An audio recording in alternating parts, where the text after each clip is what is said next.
Bonjour tout le monde, ça fait longtemps. Je crois que ma caméra prenait un peu beaucoup la poussière. J'ai dit allez hop, je la ressors. Du coup on est, attendez, je sais même pas quel jour on est dimanche 23 novembre. Il fait beau, ça n'a pas été le cas souvent. Et il fait froid. Ce matin on a attaqué à 13h, il faisait -7. Assez sympa. Comme vous pouvez le voir, il y a eu un petit saupoudrage de neige. C'est rien de... pas des quantités astronomiques, hein, mais vraiment là on a eu 2 jours, il a fait froid, du vent et humide, c'était frigorifique. Là le vent est tombé, par contre demain il flotte et mardi peut-être de la neige. Donc ma foi, on verra. On a rentré les vaches, hein, évidemment, je vais vous les montrer, elles sont... en bâtiment parce que la météo, on est vite passé de 12 à la maximale. L'après-midi on avait 0 degré avec un temps pas pourri, donc bien évidemment on les a rentrés. Et si ça vous va, et ce qu'on fait c'est que je vous donne des nouvelles d'un peu tout le monde et on attaque, on va mettre les chevaux au pré. On y va. Je te donne un bonbon après. On y va mon ange. Mais il y en a là derrière. Oh, il y en a là. T'es belle. Il fait froid, hein. Ah, il fait froid. Pourquoi j'ai fait des nœuds? M'explique pourquoi j'ai fait des nœuds.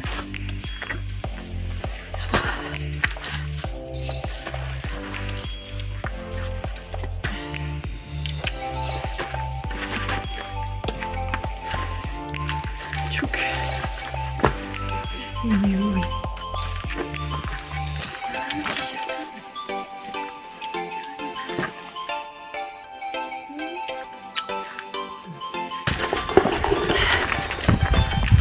Il y a une voiture.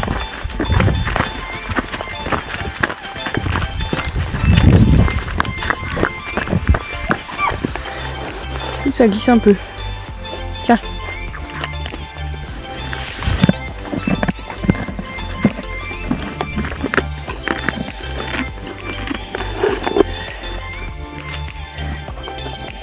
Attends.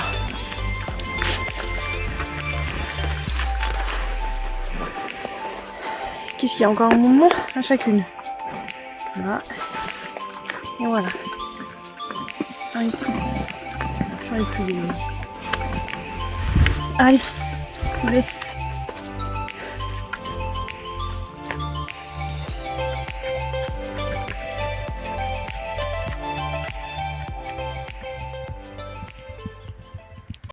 Maintenant, on va voir les chèvres. Et évidemment, pour ceux qui se demandent, Pomme va bien, hein. Ça paraît logique. Pomme va très bien. Pomme, viens voir, viens. Faut que tu dises bonjour. Oui. Un petit fruit. Aux chèvres. Évidemment, là, les chèvres, elles sortent pas, hein. Les vaches, elles ont accès à l'extérieur. Les chèvres... J'évite de refroidir le bâtiment parce que demain il fait un temps pourri. Donc je vais laisser sortir les chiens. Mais je veux pas ouvrir la porte en grand. Sinon je vais trop refroidir le bâtiment. Yaya, bonjour. Voilà. Oui. Est-ce que Sassy et Snow veulent sortir? Sassy et Snow?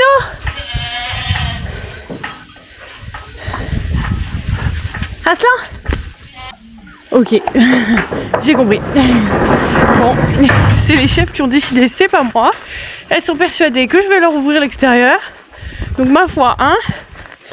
Si elles ont envie de sortir, ok. On a eu un souci avec les sangliers. Puisqu'on a eu une colonie de 20 sangliers qui est venue et qui m'a transformé mon aire d'exercice en... Comment on appelle ça? On a l'impression que j'avais mis mes cochons, quoi. Et en fait ils ont tout retourné, absolument partout. Donc ils ont absolument tout détruit. C'était un régal. Bon, ils ont pas détruit que ça d'ailleurs. Alors, et moi je gèle, hein. C'est gentil. Bonjour. Rebonjour. Oh, on casse pas la baraque, hein.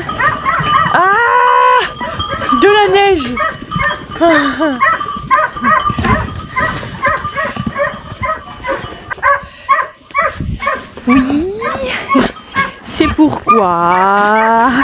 C'est pourquoi, mon ourson, c'est pourquoi. Oui, Aslan, t'es collant, t'es collant, t'es collant. Ah non, non, c'est pas pour toi ça. Ah non, non, non, c'est pas pour toi. Oh. Mignon. Bon, j'ouvre que de ça, mais s'il vous plaît, prenez pas froid, vous rentrez quoi. Ok? Bon, je fais le tour.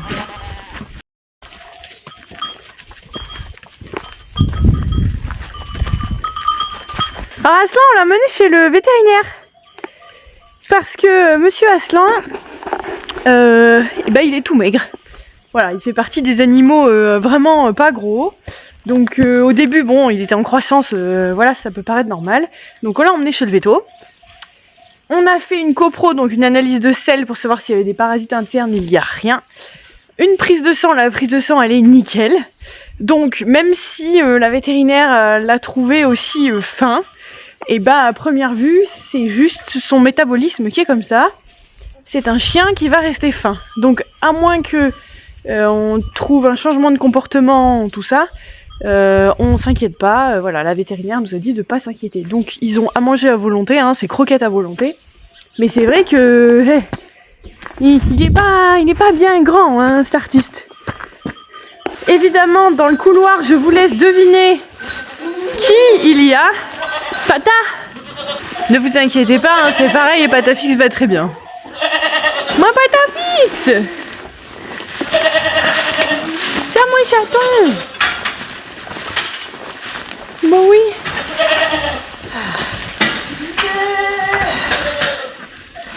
Oh là là!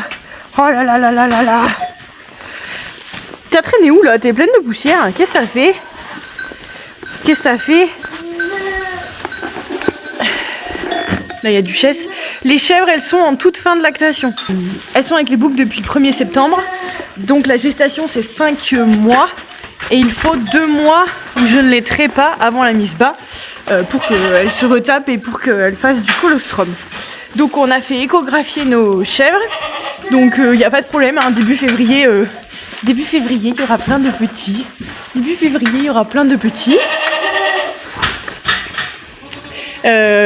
Et du coup, je vais attaquer à les tarir. Donc les tarir, c'est arrêter de les traire parce qu'elles n'ont plus de lait.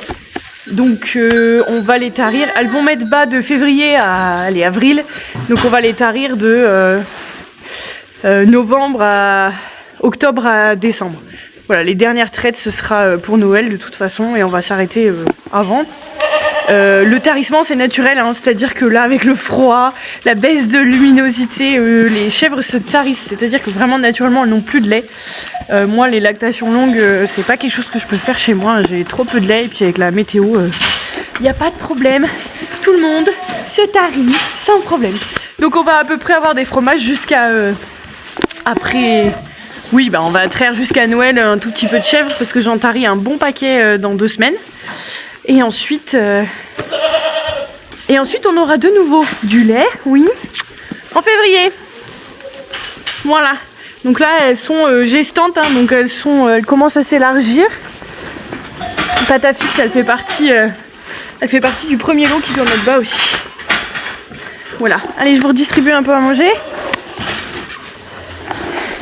Vous voyez, hein, les choses n'ont pas changé hein, ici. Il n'y a pas grand chose qui a changé. C'est toujours la même équipe. Ils ont toujours la patate. Oui. Toujours aussi collants. Oh, oh là là. Oh.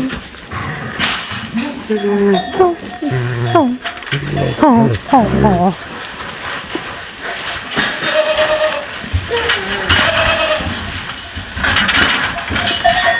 Allez hop là. Ils sont partis jouer. Je redistribue à manger moi. Vous avez été quelques-uns à me demander à la dernière vidéo des infos sur le treuil là. Parce que c'est vrai que nous on donne tout à la main habituellement. Le papa de Florian il a construit cette chèvrerie, les couloirs ça passe juste une botte ronde. Mais comme on n'a pas de place, on a plusieurs lots. Et mes chèvres laitières, elles sont forcément au fond, donc celles qui sont taries ou les boucs ont du foin. Du coup, on a amené toute la luzerne à la main, à la fourche, parce que j'avais un ballot de foin avant, et du coup le boulot était monstrueux. Et l'hiver dernier, on a fait monter un treuil, enfin un système de palan en fait. Donc j'ai mon ballot de foin, je mets une tige en fer dedans, qui traverse le centre. Donc ensuite, voilà, tout simplement vous avez une télécommande, hein, je peux descendre, monter mon ballot, le déplacer de gauche à droite. Et en fait l'avantage c'est que je peux distribuer la luzerne sur toute cette longueur là qui me sert aux chèvres laitières. Et là-bas quand j'ai les boucs ou des chèvres taries dans ce lot là, et ça me permet de, comme il y a actuellement, de laisser du foin. C'est vraiment pratique, enfin ça m'a sauvé la vie parce qu'avec Flo malade, moi je pouvais pas le faire à la main. Et du coup moi toute seule je peux vraiment donner le fourrage à tout le monde. Donc là c'est la première coupe, luzerne trèfle je crois. Je vous montre parce que j'ai une boule en attente là. Donc en fait ce qui se passe c'est que on pose le ballot là. Vous voyez juste devant, moi je mets ma tige en fer sort là, je viendrai la chercher avec le treuil et en fait avec le treuil je l'attrape ici. Ce rouleau me permet de pas faire de déport et ensuite hop c'est parti, je peux le distribuer sur toute la longueur de mon bâtiment.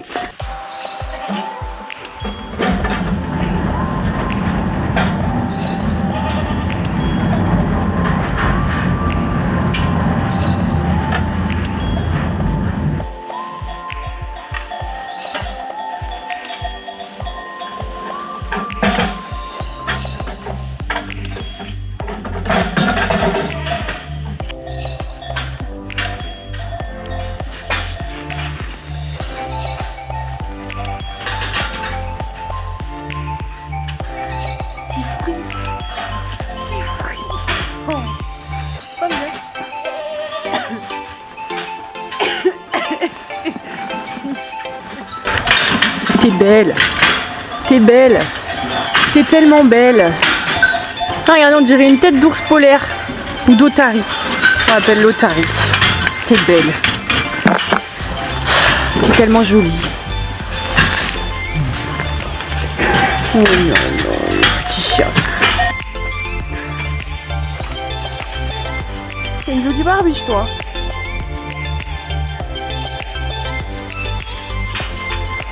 Oh, attention, il y a Patafix qui arrive. Attention, il y a Patafix qui arrive. Ah mince, il y a un petit aussi là. Vous vous souvenez des petites chèvres que vous avez vues tout bébé en février? Ah oui, toutes ces petits chevreaux là. Mais ça a bien grandi, hein? Oui, ça a bien grandi. Aïe aïe aïe aïe aïe. Les petits monstres sont là. Ah oui, oh des monstres. Oh, ils sont gentils. Là, il y a Sablette. Regardez-moi ça, cet engin. Oh oui, les petits monstres. Ça, c'est un petit bouc. Vous êtes belle. Vous êtes belle. Oh oui, vous avez grandi. Vous avez grandi. Maintenant, vous faites plus de bêtises. Non, c'est pas vrai. Vous en faites autant qu'avant, hein? Des bêtises, autant. Voilà. Donc les chevrettes, et dès qu'elles auront leurs petits en mars, hein, là on est sur du mars, et elles rejoindront le troupeau principal et elles pourront aller dehors. Dans la Drôme, on est envahi de sangliers, hein, on est en zone noire, donc il y a prélèvement illimité sur les communes à la chasse. Alors que des animaux comme le chamois, les cervidés, les chevreuils, il y a un comptage d'effectuer et en fonction de la population, chaque commune a d'attribuer des bracelets. Donc par exemple, vous pouvez tuer, je sais pas moi, 3 biches sur telle commune par an. Voilà. Et les sangliers, c'est limité. Mais bien qu'on soit envahi de sangliers, et bien qu'on soit envahi de loups, les loups ne suffisent pas à réguler la population de sangliers. Et alors les loups tuent un paquet de marcassins et de sangliers, mais c'est aussi que les sangliers bougent beaucoup, enfin on trouve. Et mais vous avez toujours des lots de 15 sangliers, 20 sangliers qui viennent tout vous détruire, donc on est toujours obligé de tout clôturer. Et ils sont rentrés, donc ils ont aussi détruit du coup le parc d'exercice de mes chèvres, et ils ont détruit mes big bags en faisant des trous, voilà. Donc ils sont rentrés là, et ils ont tout détruit, donc depuis on ferme avec des barrières, pour ne pas que ça arrive à nouveau, parce que je peux pas me permettre. Bon alors acheter un silo, ça coûte trop cher, donc nous on est en big bag, et je peux pas me permettre de perdre de la récolte, voilà. C'est pas possible, hein. Vous êtes bien là? Mais profitez, demain il pleut. Ça va les princesses? Au soleil, dans la paille, impeccable ça. On va enlever le fumier là. Ça va? C'est bien là? Les vaches, l'intérêt en fait, là devant c'est vraiment des cailloux. Donc comme c'est des animaux qui font 600 kg, si vous les mettez dans l'herbe, je me répète, c'est comme les chevaux, ils vont détruire l'herbe et le sol. Et moi je veux pas que ça finisse en boue, j'ai pas assez de pâturage à dégnapper. Donc en fait, l'intérêt de cette plateforme là, c'est que les vaches déjà elles s'enfonceront pas jusqu'aux genoux, elles sont au soleil, ce qui fait que même l'hiver elles peuvent avoir accès à l'extérieur et prendre le soleil. Voilà. Bon, les vaches sont censées être gestantes aussi, hein. Je vais aller repousser le foin. Je vais enlever le jus pour pouvoir passer, parce que sinon je prends le jus. Ça va? Oui. Je vous dérange pas, hein. Je fais que passer. Il y en a les 4 petites qui sont nées en janvier. Hein. Vous êtes nées en janvier les filles? Ça va? Oui, je vous repousse le foin. Oh oui, oui. Oh oui, regarde. Regarde voir un peu. Ça te va ça ou pas? Non?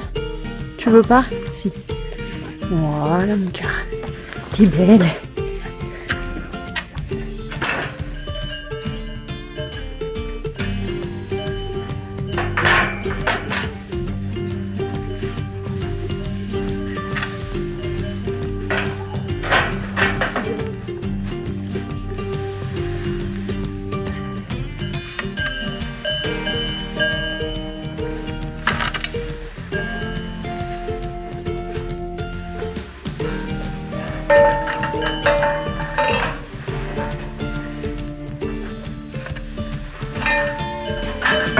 Ah, notre taureau trésor. Tiens, que t'en veux? Non? Que là? T'es beau.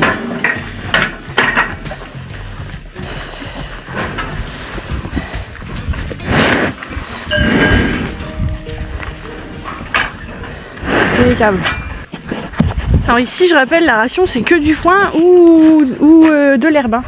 C'est juste qu'en fait on a un petit peu de granulés de luzerne, c'est juste pour les sociabiliser, voilà, les habituer à nous, voilà, comme ça elles suivent au saut, les changer de parc c'est pas compliqué, parce que vraiment si vous les habituez pas à vous humains, c'est compliqué quoi. Donc les granulés c'est juste un bonbon plus intéressant que le foin, pas du tout en grande quantité, hein, c'est juste pour... c'est vraiment juste pour les faire venir. Voilà, c'est pour les habituer à nous, pour les sociabiliser. On les manipule beaucoup moins que des chèvres. Donc il faut absolument...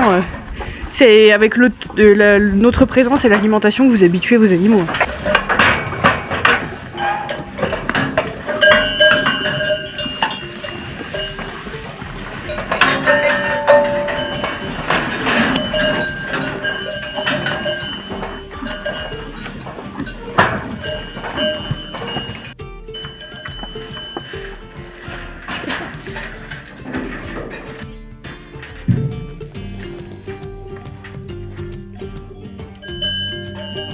T'es belle.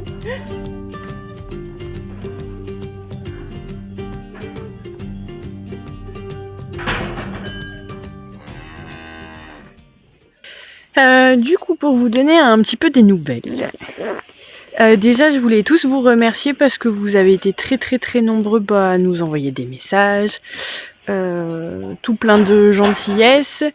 Concernant le cancer, je vois qu'on est beaucoup à être soit aidant, soit concerné par le cancer. Du coup c'est évidemment triste et je souhaite plein de courage à toutes les personnes aussi qui sont touchées par le cancer parce que maintenant quand on le vit, on se rend compte que c'est pas facile. Florian il est toujours en arrêt maladie. Il est sous traitement, il a entamé la phase 2 de son traitement.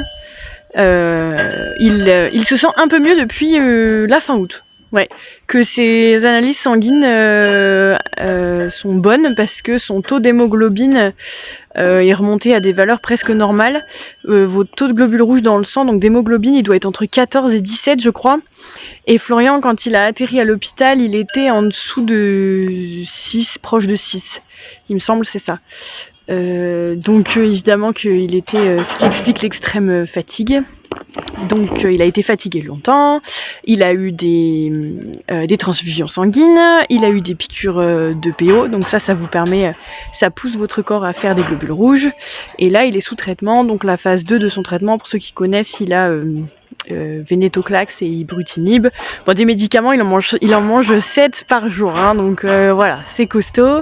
Le traitement il le supporte bien. Le seul truc, c'est qu'il a pas mal de petites courbatures, des choses comme ça. Il a des fourmillements dans les doigts, du coup ça lui fait mal. Et si je vous ai pas donné de nouvelles, c'est pas compliqué, hein. Florian est en arrêt maladie. Mon salarié, il a pas pu rester, donc il est resté que 2 mois et demi. On a beaucoup de soucis professionnels et personnels dont je n'aborderai pas en vidéo. Et du coup, j'ai pas pris la caméra tout simplement parce que ma charge de travail était colossale. L'énergie que j'avais, c'était pour la ferme. Et Florian évidemment. Et quand vous êtes votre propre patron, vous pouvez pas dire j'arrête la ferme parce que évidemment si vous arrêtez la ferme vous n'avez plus aucune rentrée d'argent. C'est pour ça que vous n'avez des nouvelles que seulement maintenant. Je sais pas encore à quelle fréquence je vous en donnerai, je sais pas trop. Je vous reprends demain. Comme ça, je vais vous montrer les chèvres demain matin à la traite. Il pleuvra, on verra. Si je pense qu'on y verra quelque chose. Mais je voulais vous montrer le fait qu'elles se tarissent. Donc là, on est passé en monotraite. Ça veut dire que je ne traite plus 2 fois par jour, mais 1 fois par jour. En fait, la mamelle, si vous la stimulez, elle va continuer à faire du lait. Et généralement, avant la date de tarissement, ce que je fais, c'est que je passe 1 semaine en monotraite, ce qui permet au corps de la chèvre de se dire « je n'ai plus besoin de faire de lait ». Et en fait, le tarissement, ça se fait naturellement et je peux aussi aider. C'est-à-dire que naturellement, je vais vous montrer, j'ai des chèvres, voilà, tous les matins, j'arrive, je les fais monter au quai de traite et visuellement, vous le voyez, la mamelle ne fait plus de lait. Donc là, c'est bon, c'est terminé. Je mets un coup de bombe coloré pour que personne se trompe et cette chèvre là on la laisse tranquille. Voilà, c'est terminé, elle ne fait plus de lait. Et par contre, il y en a certaines, elles font encore du lait. Donc en fait, pendant 1 semaine, elles vont avoir une ration qui va changer d'habitude, où on va arrêter l'apport de protéines. Donc elles n'auront plus que des céréales.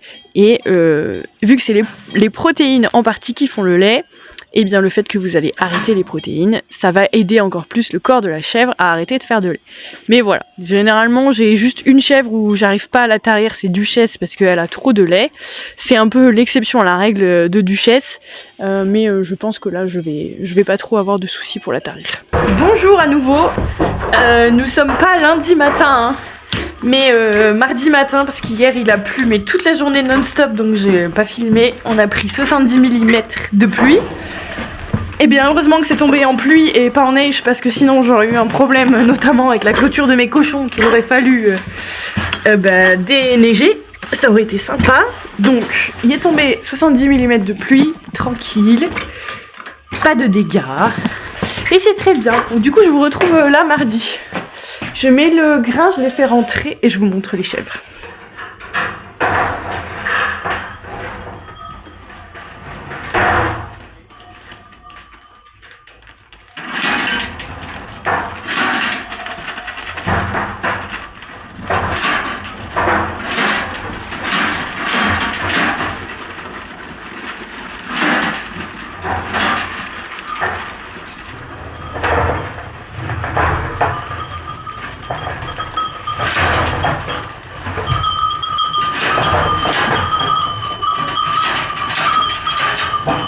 voulais vous montrer typiquement.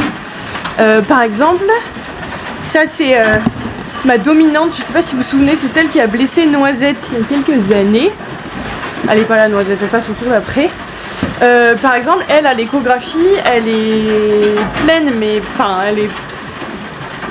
que de 1 mois, donc elle va pas se tarir tout de suite. Je la tarirai à Noël, elle pourrait peut-être faire plus de lait mais je vais la tarir à Noël. Donc on a encore un pis ici avec des cellules qui fonctionnent et donc un pis qui fait du lait. Donc là il y a du lait. Et à la différence, on a Chicorée qui est là. Chicorée, elle va mettre bas début février.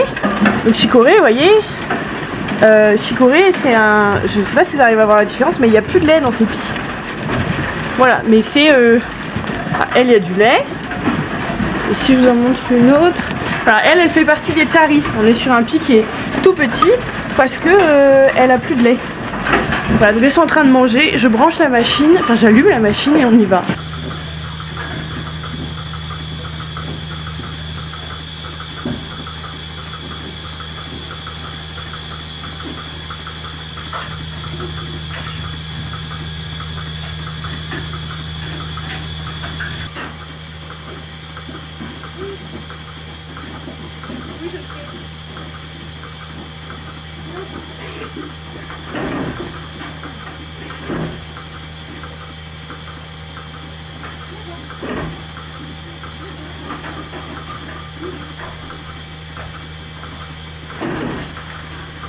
Allez, allez, vite. On y va, on y va, on y va. Allez.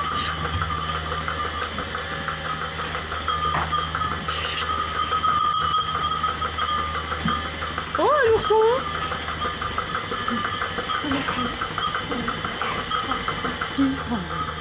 Oh oui, ça c'est. Oh là là là là là.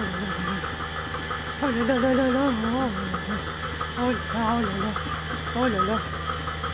Angèle est dans les nuages. Il doit pas faire chaud là-haut.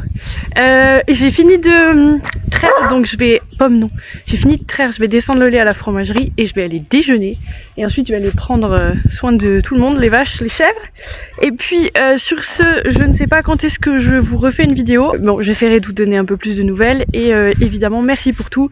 Merci à toutes les personnes qui m'aident et qui me soutiennent, elles se reconnaîtront. Un grand merci parce que vous comptez énormément en ce moment. Voilà. Et je vous souhaite une bonne journée. Et puis surtout, si vous avez des questions, vous les mettez en commentaire. Et peut-être que là, j'aurai le temps d'y répondre. Les champs dorment encore, glissés sous leur drap d'eau. Ma journée commence sur la fin de la nuit. La côte et les bottes pour aller nourrir les bêtes. On attend de la flotte pour l'heure de la traite. Je n'échangerai jamais mon métier contre un autre, ni ce pays qui m'a fait, qui m'a lié aux autres.